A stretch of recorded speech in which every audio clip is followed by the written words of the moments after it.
Here I have another adapter. This is the Viltrox EF-E II, which allows you to attach Canon EF lenses to Sony E mount cameras. It also has a focal reducer inside, much like the Metabone Speedbooster, but comes in at a much lower price. On the side there's a switch for contrast or phase detection, and also a MicroUSB port for firmware update, which I've never done. Also included is a tripod foot with metal threads. Now with this adapter there is a list of compatible lenses, and one of them is the Canon 50mm 1.4, which you'll see here. Now I'm testing the Canon 50mm 1.4, and this is one of the lenses that are on the list for lenses that it's supposed to work with. Focus is loud, but it does work.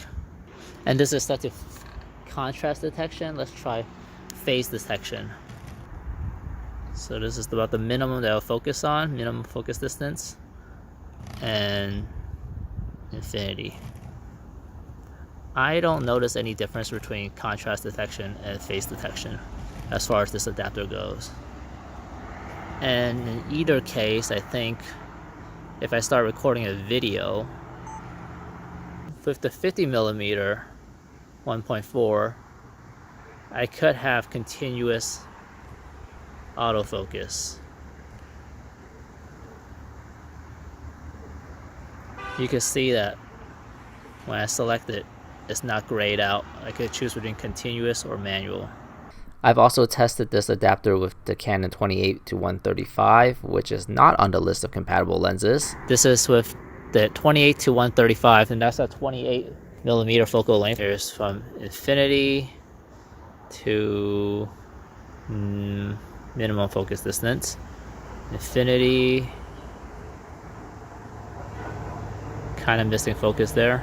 Okay, now here is the 28-135, zoomed into 135, minimum focus distance, and infinity focus. Minimum focus distance, infinity focus.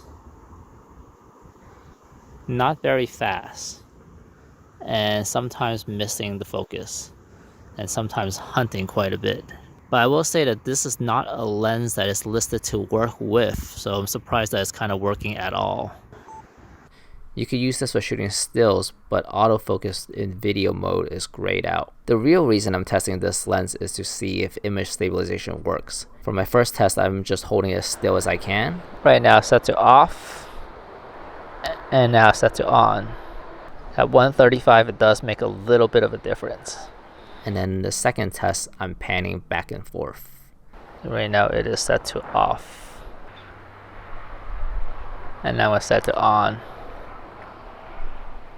Just panning back and forth.